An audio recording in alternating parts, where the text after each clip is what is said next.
They called on a Sunday, late afternoon, when people tend to believe bad news can't possibly arrive dressed as a joke.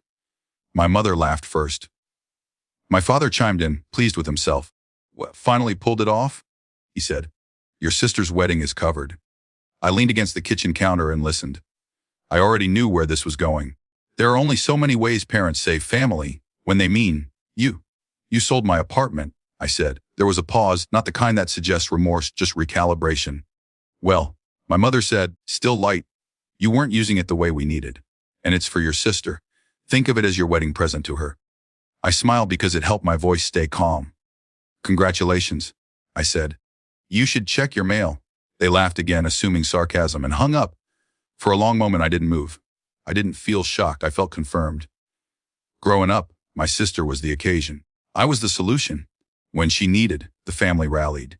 When I did, the family reorganized me. It was never said outright, but money made it legible who got celebrated and who got subsidized. The apartment had been my attempt at a boundary. I bought it years earlier, young and careful, with a mortgage I could afford. My parents insisted on co-signing to help. Later, they asked to put it under a shared structure for refinancing reasons. Temporary, they said. Easier this way, they said. I paid the bills. I handled repairs.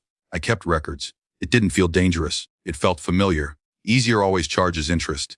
That evening, I pulled the file I kept, statements, payment histories, emails. I didn't do it to prove anything to them. I did it to steady myself. The betrayal wasn't impulsive. It was administrative. That distinction mattered. It meant I didn't have to argue about feelings. The facts would hold.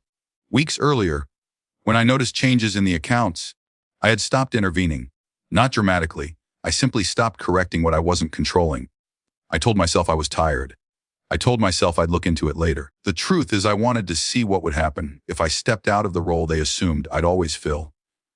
What happened was a foreclosure notice, automatic, procedural, mailed to every listed party once payments misaligned and obligations surfaced without my quiet corrections.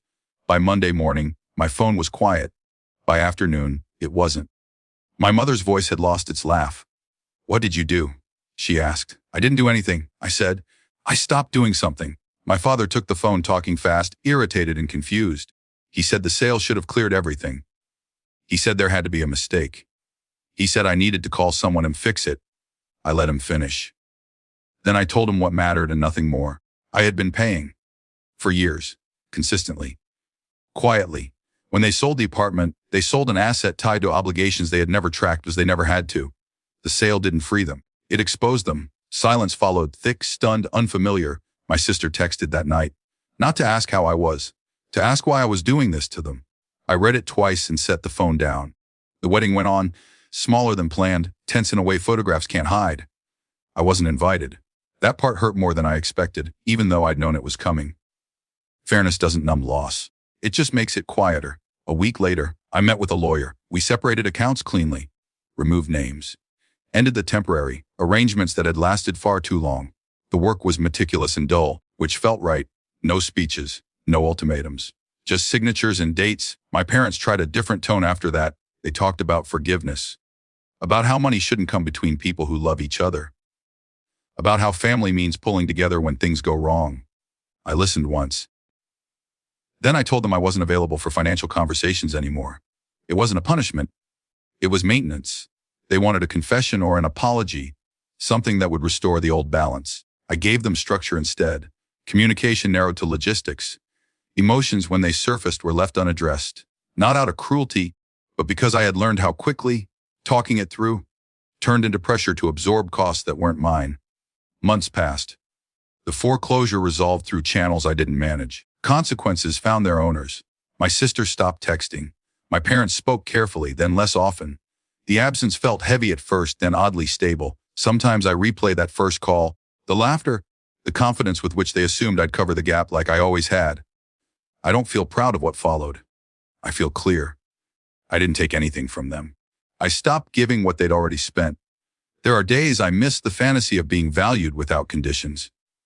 There are other days I enjoy the silence, the way it no longer asks me to translate love into payment. Agency doesn't arrive with applause. It arrives with paperwork and distance, and the uncomfortable knowledge that some families only notice your worth when you stop underwriting their lives. I keep my life intact. I let theirs be theirs. That's the boundary. And it's enough.